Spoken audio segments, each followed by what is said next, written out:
Hey everyone, it's Karen Shane. June is the month we celebrate National Cancer Survivors Day. We here at Unconditionally Her are honoring the courageous cancer survivors from around the world by sharing some amazing stories from our original Survivor Stories from the Stage theater shows. Ready to be inspired? Let's meet the brave, brilliant, and the beautiful. Here we go.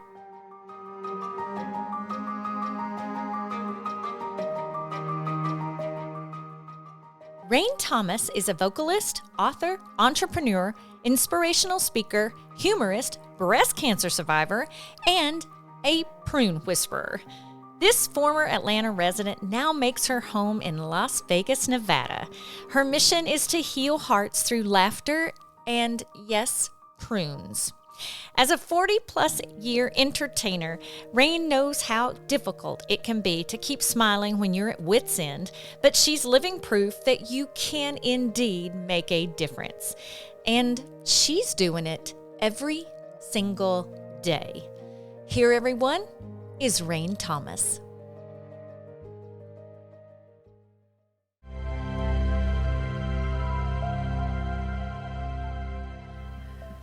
I am Rhayne Thomas, and this is my 2,000th act. At 4:11 p.m. on Friday, April 29th, 2011, I received a call from my doctor telling me that I had breast cancer. Yes, I was shocked. I never smoked, I didn't drink, I didn't do drugs, and it certainly did not run in my family. I took good care of myself.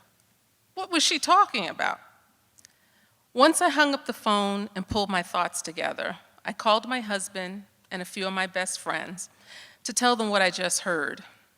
They too were shocked, but I assured them that I was going to be just fine.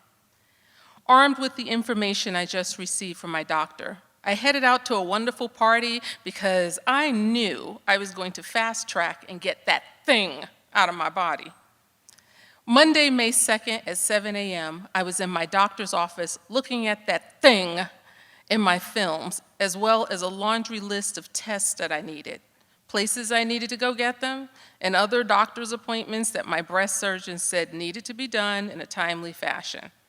She asked when I would like to have my lumpectomy surgery, ASAP. She said she could do it on Wednesday, May 4th, if I got the laundry list completed.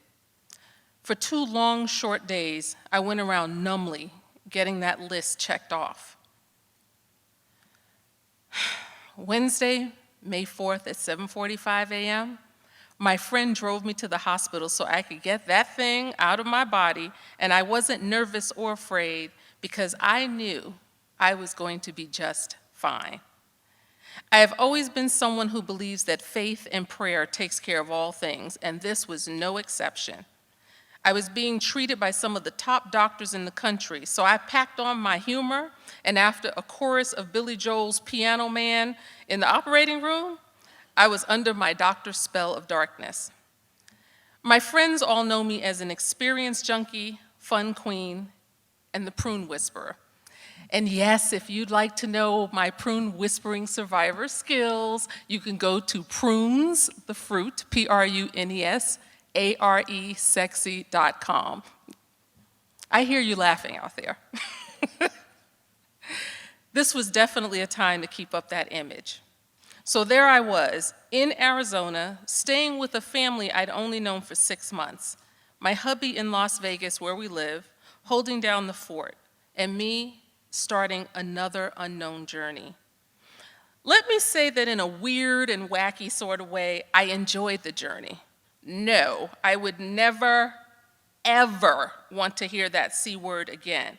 But during my time in Arizona, I made a lifetime of friends, explored tons of places, ate with anybody I met, so I gained 11 pounds, and became an inspiration to my medical teams so that I ended up on billboards all over Arizona because they were amazed. And I'm amazed at the things God does for me and the people He places in my life to make sure I continue to walk in my purpose of blessing others and accepting their blessings. As a volunteer for many causes, including cancer, for over 38 years, I know the power of staying positive and being around positive people and, of course, laughter. My works inspire others, and it continues through my singing, my healmagazine.org, HEAL stands for Health, Education, and Laughter, along with my partnerships that have allowed us to create an all-female media network, TigoTV.com, so that anyone and everyone around the globe can see that life goes on and you should too. On July 15th, 2016, I will be my 5-year cancer-free journey mark, and I will be celebrating my doctors and their teams and all of those who supported me with their positive messages, funny jokes, great smiles, all of it through my battle.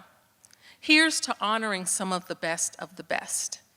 Courtney Henderson, Dr. Michael Drury, Dr. Jennifer O'Neill and her team, Dr. Linda Greer and John C. Lincoln and their team, Paula Quaddels Miller, Dr. Robert Kuski and his team, Margie Snyder, Dr. James Foltz and his team, Dr. Stephen Dietz for taking me in their home, Cherie Phillips for taking me in your home, Dr. Cato, Dr. Robert Kelly, the loving team of Editha House in Arizona. So as I close out my story today, I'd like to leave you with the song in your heart, because I want you to know and I want you to remember that there is always a reason for you to start your second 1,000th act, no matter what you're going through. So please close your eyes and just take in this song. This little light of mine, I'm gonna let it shine. This little light of mine, I'm gonna let it shine. This little light of mine, ooh, I'm gonna let it shine, let it shine, let it shine, let it shine. Thank you.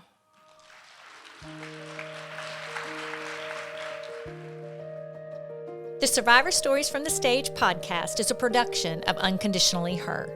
Survivor Stories are shared from the original Survivor Stories from the Stage theater series produced by the Women Survivors Alliance. Editing by me, Karen Shane, Kaden Nelms, and Tyler Goins. Music, Gliding Hearts, licensed through Artlist. Visit us today at unconditionallyher.com and sign up for our lifestyle articles, more podcasts, inspiring newsletters, and learn about the events coming to your area. You can also follow us on all social media platforms. Cheers to all the survivors and co-survivors that celebrate their survivorship every day. Thank you for your bravery. And thank you, everyone, for joining us today.